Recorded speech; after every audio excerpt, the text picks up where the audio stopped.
నెహెమ్యా గ్రంథము 6వ అధ్యాయము. నేను ఇంకనూ గుమ్మములకు తలుపులు నిలపక ముందుగా దానిలో బీటలు లేకుండా సంపూర్ణముగా గోడను కట్టియుండగా సన్బల్లటును టోబియాయును అరబీయుడైన గెషెమును మా శత్రువులలో మిగిలిన వారును విని, సన్బల్లటును గెషెమును నాకు ఏదో హాని చేయుటకు ఆలోచించి ఓనో మైదానమందున్న గ్రామములలో ఒకదాని దగ్గర మనము కలుసుకొందము రండని నా యొద్దకు వర్తమానము పంపిరి. అందుకు నేను చేయు పని గొప్పది, దాని విడిచి మీ యొద్దకు వచ్చుటకై నేను దానినెందుకు ఆపవలెను? నేను రాలేనని చెప్పుటకు దూతలను పంపితిని. వారు అలాగున 4 మార్లు నా యొద్దకు వర్తమానము పంపగా ఆ ప్రకారమే నేను మరలా ప్రత్యుత్తరమిచ్చితిని. అంతటా 5వ మారు సన్బల్లటు తన పనివాని ద్వారా విప్పియున్న ఒక పత్రికను నా యొద్దకు పంపెను. అందులో వారి పైన రాజుగా ఉండవలెనని నీవు ప్రాకారమును కట్టుచున్నావనియు, ఈ హేతువు చేతనే నీవును యూదులను రాజు మీద తిరుగుబాటు చేయునట్లుగా నీవు ఆలోచించుచున్నావనియు, యూదులకు రాజుగా ఉన్నాడని నిన్ను గూర్చి ప్రకటన చేయుటకు యెరూషలేములో ప్రవక్తలను నీవు నియమించితివనియు మొదలగు మాటలను, రాజునకు ఈ సంగతులు తెలియనగుననియు మొదలగు మాటలను అందునిమిత్తము ఇప్పుడు మనము యోచన చేసిదం రండనియు, ఈ సంగతి అన్యజనుల వదంతియనియు దానిని గెషెము చెప్పుచున్నాడనియు వ్రాయబడెను.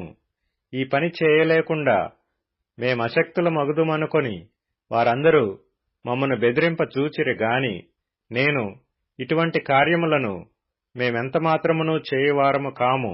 వీటిని నీ మనసులో నుండి నీవు కల్పించుకొంటివని అతని యొద్దకు నేను వర్తమానము పంపితిని. దేవా, ఇప్పుడు నా చేతులను బలపరచుము.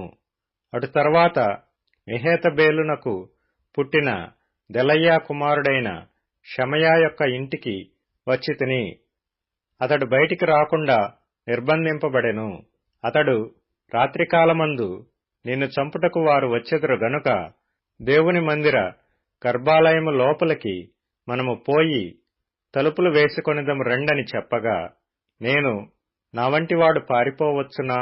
ఇంతవాడనైనా నేను నా ప్రాణమును రక్షించుకొనుటకైనను గర్భాలయమున ప్రవేశింపవచ్చునా? నేను అందులో ప్రవేశింపనంటిని.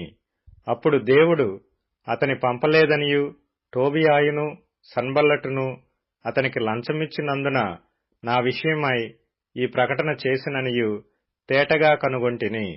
ఇందువలన నాకు భయము పుట్టగా నేను అతడు చెప్పినట్లు చేసి పాపములో పడుదునని అనుకొని నా మీద నింద మోపునట్లుగా నన్ను గూర్చి చెడు వార్త పుట్టించుటకు వారతనికి లంచమిచ్చియుండిరి. నా దేవా, వారి క్రియలను బట్టి టోబియాను సన్బల్లటును నన్ను భయపెట్టవలనని కనిపెట్టియున్న ప్రవక్తలను, నోవద్య అను ప్రవక్త్రిని జ్ఞాపకము చేసుకొనుము. ఈ ప్రకారముగా ఏలూలు మాసము 25వ దినమందు అనగా 52 దినములకు ప్రాకారమును కట్టుట సమాప్తమాయెను. అయితే మా శత్రువులు ఈ సంగతి వినినప్పుడు మా చుట్టూ నుండు అన్యజనులందరూ జరిగిన పని చూచినప్పుడును వారు బహుగా అధైర్యపడిరి. ఏలయనగా ఈ పని మా దేవుని వలన జరిగినదని వారు తెలుసుకొనిరి. ఆ దినములలో యూదుల ప్రధానులు టోబియా యొద్దకు మాటిమాటికి పత్రికలు పంపుచూ వచ్చిరి. అతడును వారికి పత్రికలు పంపుచుండెను. అతడు ఆరహు కుమారుడైన షెకన్యాకు అల్లుడు.